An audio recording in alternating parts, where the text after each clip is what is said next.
నమస్తే welcome to Sakshi business నేను మీ కృష్ణబాల అతిపెద్ద ప్రైవేట్ బ్యాంక్ అయిన హెచ్డిఎఫ్సి బ్యాంక్ తమ కస్టమర్లకు సడన్ ఝలక్ ఇచ్చింది. వివిధ రుణాలకు లింక్ అయి ఉండే marginal cost of funds based lending రేట్లు ఎంపిక చేసిన టెన్యూర్లపై 5 బేసిస్ పాయింట్ల వరకు తగ్గించినట్లు ప్రకటించింది. వీటికి లింక్ అయి ఉన్న రుణాలు తీసుకున్న వారికి ఇది మంచి వార్తగా చెప్పవచ్చు.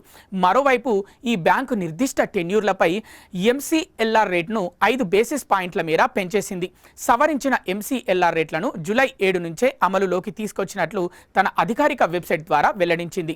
వడ్డీ రేట్ల సవరణ తర్వాత హెచ్డిఎఫ్సి బ్యాంకులో ప్రస్తుతం ఎంసీఎల్ఆర్ రేటు 8.5% నుంచి 8.70% మధ్య ఉంది. ఇది లోన్ టెన్యూర్ బట్టి మారుతుంటుంది. ఇంతకు ముందు హెచ్డిఎఫ్సి బ్యాంక్ ఎంసీఎల్ఆర్ రేటు 8.10% నుంచి 8.55% మధ్య ఉండగా తాజాగా 5 బేసిస్ పాయింట్ల మేర పెంచింది. దీంతో హోమ్ లోన్, కార్ లోన్ వంటి రిటైల్ రుణాలు తీసుకున్న వారిపై అదనపు భారం పడనుంది. వారు చెల్లించాల్సిన నెలవారీ ఈఎంఐల భారం కొంత మేర పెరగనుంది.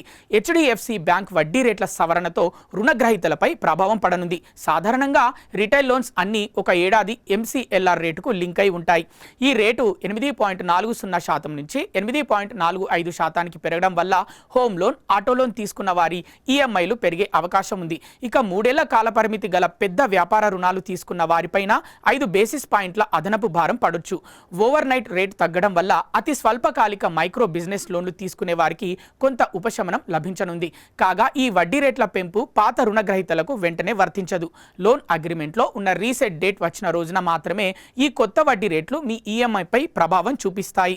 అలాగే కొత్త రుణాలు తీసుకునే వారికి ఈ కొత్త వడ్డీ రేట్ల ప్రకారమే రుణాలు మంజూరు చేస్తుంటారు.